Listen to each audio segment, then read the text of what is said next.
এই ভাইটা ফজরে 2 রাকাত নামাজ আদায় করছে। ভাইটা সালাম ফিরালো, আর সালাম ফিরে এই ভাইটা আল্লাহর দরবারে মোনাজাত করলো। আর নামাজ শেষ করে ভাইটা কাজে বেরোলো, বললো কাজে যাচ্ছি আমি। আর তখন তার ভাই বসে মোবাইল টিপছে, তার এক বন্ধু আসলো, বললো কিরে রাহুল কোথায়? বললো কাজে গেছে মাত্র। আর তখন এই ভাইটা সাইকেলটা রাখলো, রেখে তার বন্ধুর খুঁজে গেল। আর তখন এক বন্ধু দেখা, বললো বন্ধু কোথায় যাচ্ছিস? বললো ওই জায়গায় যাচ্ছি। একটু আমার সাথে আস না, একটু কাজ করবি। আর তখন বন্ধুকে নিয়ে গেল। আর তখন এই ভাইটা তার বন্ধুকে দাঁড় করিয়ে সে কাজ করছিল। আর এদিকে একটা বড় নারকেলের ডাগ গাছ ছিল, বলে একটু ধর। আর তখন সেটা ধরে দূরে সরে রাখলো, বলে এটা তুই রাখ, আমি একটু হাত মুখ ধুয়ে আসি, তুই দাঁড়া। আর তখন তাকে রেখে এই বন্ধুটা একটা পুকুর পাড়ে গেল। আর তখন হাত মুখ ধুবে। আর তখন এই বন্ধুটা হঠাৎ করে পানিতে পড়ে গেল, অনেক পানি। বন্ধুটা সাঁতার জানতো না, আর পানি হাবুডুবু খাচ্ছিল। আর দিকে এই বন্ধু একটা খুঁজছিল এই বন্ধুকে। এই বন্ধু দেখে তাকে ডাক দিল, এই রাহুল। আর তখন আসলো। আর তখন বললো কিরে রাহুল কোথায়? আর তখন বললো ওই হাত মুখ ধুতে গিয়েছে।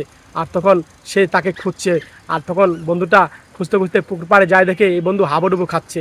আর তখন এই বন্ধুটা দৌড়ে গিয়ে, আর তখন বন্ধুটা পানিতে এক পর্যায়ে লাফ দিল। আর লাফ দিয়ে তখন এই বন্ধুকে ধরলো।